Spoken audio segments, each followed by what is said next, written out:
Wat gaat allemaal? Is dat spul? Juist skeren hier. Het lijkt wel een stuk groter.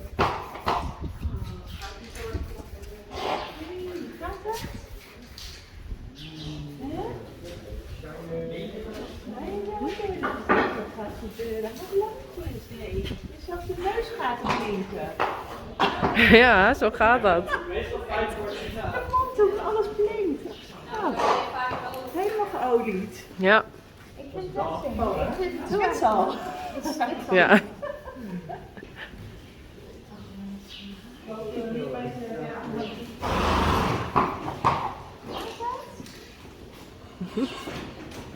Die van hem wel rustig. Hè? Veel geleerd.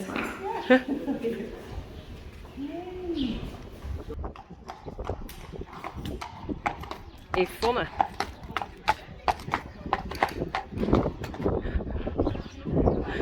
Mijn hoofd de hele tijd. Ben je trots?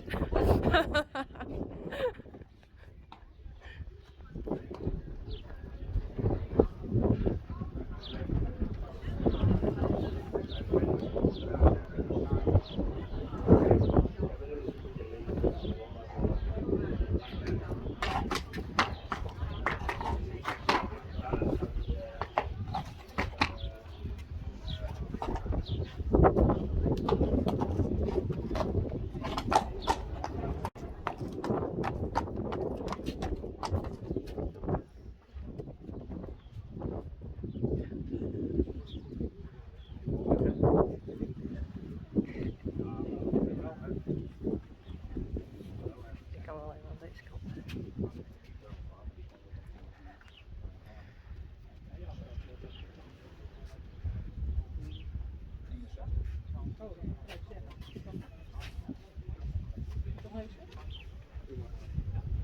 De stortmaat van catalogus nummer 1 was 1,60 meter. The height and width of number 1 was 160.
te janken.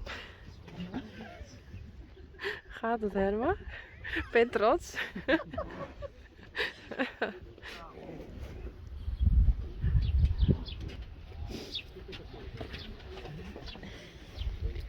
Hier bij de uitslag van catalogus nummer 2.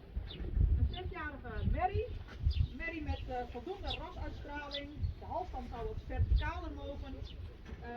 Mary die voldoende lang gelijnd is, iets opwaarts gebouwd zou mogen zijn. De bovenlijn is voldoende. Gewenste kruisligging. Het kruis mag wel wat meer lengte hebben. Het beenwerk is voldoende droog. Qua standen is het achterbeen vrij recht gesteld, in het voorbeen iets hol gesteld. In stap zou de Mary, heeft de Mary met name in de wendingen toch moeite om in het ritme te blijven. De stap heeft voldoende ruimte. In draf heeft het paard veel zweefmoment en toont wel balans. Maar ook hier zou het paard meer ruggebruik, meer door het lichaam mogen dragen. Deze Mary wordt opgenomen in het stamboek. En de stokmaat is 1,61 meter. En nou gaat Yvonne weer mooi naar huis. Herma weer blij.